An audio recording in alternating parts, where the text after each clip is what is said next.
জীবনটা বড়ই জটিল। রোজকার ডাল ভাতে হাসির মুহূর্তগুলো যেন তিরামিসুর মতো, যা এক্কেবারেই মিস করা ঠিক নয়। এই মন্ত্র মাথায় রেখেই তৈরি হয়েছে বুমেরাং। মুভিতে সায়েন্স আছে, সুপার বাইক আছে, হিউম্যানেড রোবট আছে। আরও এইসব কিছু ছাড়াও আছে মজার সংলাপ, সিচুয়েশনাল কমেডি এবং জিৎ রুক্মিণীর জমজমাট জুটি। টেকনোলজি কখনো ইমোশনকে চাপা দিয়ে দেয়নি, আর এটাই এই মুভির সব থেকে বড় একটা প্লাস পয়েন্ট। এই মুভিতে জিৎ আছেন সমর নামের এক সায়েন্টিস্টের ভূমিকায়, যে তৈরি করেছে হিউম্যানের রোবট নিশাকে। এই নিশার চেহারা আবার সমরের স্ত্রী ঈশার মতো, আর এই নিশা আর ঈশাকেই ঘিরে তৈরি হয় নানা কনফিউশন। চীনের দুষ্টু লোকের ভূমিকায় রয়েছেন খরাজ মুখোপাধ্যায়। সে চায় রোবট তৈরির টেকনিক চুরি করতে। সমরের বিরক্তিকর শ্বশুরের চরিত্রে অভিনয় করছেন রজতাভ দত্ত। সে আবার চাকরিরত জামাই পছন্দ করে। রেস্তোরাঁর চেন রয়েছে তার। জামাই ব্যবসা করলেও তার চলবে, কিন্তু গবেষক জামাই তার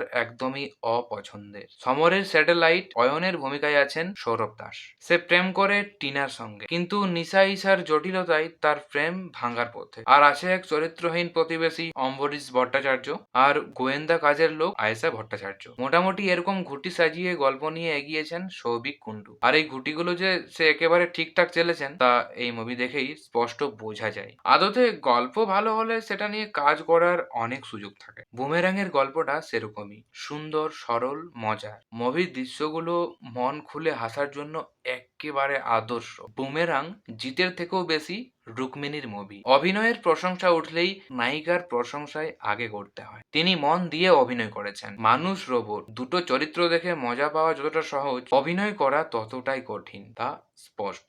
কিন্তু এই কঠিন দায়িত্বটাই সুন্দর করে সামলিয়েছেন রুক্মিণী। মুভিতে তাকে দেখতে কেমন লাগছে?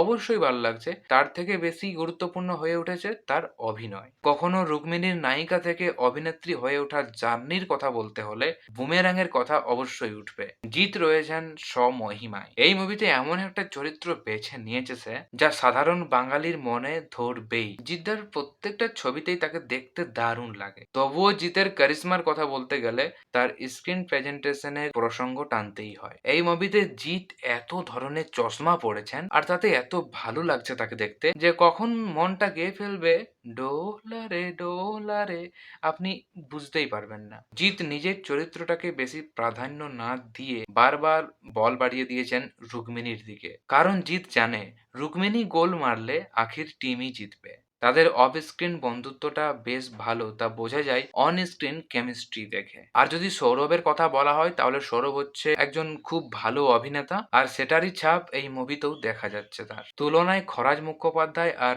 রজতাভ দত্তের চরিত্র দুটো বেশ একপেশে। খুব বেশি অন্যরকম করে দেখানোর কোনো সুযোগও ছিল না। পাশাপাশি এটাও ঠিক, ভালো অভিনেতারা যে কোনো চরিত্রেই একদম উতরেই দেন। এই ক্ষেত্রেও তাই হয়েছে। ছোট্ট একটা চরিত্রে বিশ্বনাথ বসুর অভিনয় ভালো লাগে। অম্বরীশ ভট্টাচার্যকেও ভালো লেগেছে মুভিতে। বিশেষ করে অম্বরীশ আর রুক্মিণীর দৃশ্যগুলো বেশ মজার। সিনেমার গানগুলো ভালো, কিন্তু সিনেমা হল থেকে বের হবার পর সিনেমার টাইটেল ট্র্যাক ছাড়া কোনো গানই মনে থাকে না। ছবিতে সংলাপগুলো খুব বুদ্ধি করে ব্যবহার করা হয়েছে, যেখানে রাজনৈতিক সুরসুরি আছে, সার্কজম আছে, কিন্তু কোনো তিক্ততা নেই। ইডি, গরু পাচার, মা মাটি মানুষ সবকিছুই আছে, কিন্তু সেগুলোর প্রয়োগে বুদ্ধির ছাপ স্পষ্ট। মুভিতে জোর করে হাসানোর কোনো চেষ্টা করা হয়নি। সংলাপ, অভিনয় আর পরিস্থিতি এমন পরিবেশ সৃষ্টি করেছে যা মন খুলে হাসতে বাধ্য করবে দর্শকদের। আর সেই আপ্তবাক্য তো সবারই জানা, হাসি তো ফাঁসি। তো এই হচ্ছে আমার বুমেরাং মুভির রিভিউ। যারা যারা এখনো বুমেরাং মুভিটি দেখোনি তারা অবশ্যই দেখে নাও। মুভিটি রিলিজ পেয়েছে 7ই জুন। সায়েন্সের টেকনোলজি আর কমেডি দিয়ে ভরপুর একটা মুভি, খুব ভালো লাগবে। আর যারা যারা অলরেডি দেখে নিয়েছো তারা অবশ্যই এই মুভিটির অভিজ্ঞতা কমেন্ট বক্সে জানাতে ভুলো না। আর এই ভিডিওটিকে ভালো লেগে থাকলে এই ভিডিওটিকে একটি লাইক করে দাও। আর এরকমই নতুন নতুন মুভি বিষয়ক আপডেট পেতে যারা যারা এখনো এই চ্যানেলটিকে সাবস্ক্রাইব করে রাখোনি তারা অবশ্যই চ্যানেলটিকে সাবস্ক্রাইব করে দাও। তো দেখা হচ্ছে পরবর্তী আবার এরকম কোনো ভিডিওতে। ততক্ষণ সবাই ভালো থাকো, সুস্থ থাকো, মুভি দেখো। Bye bye.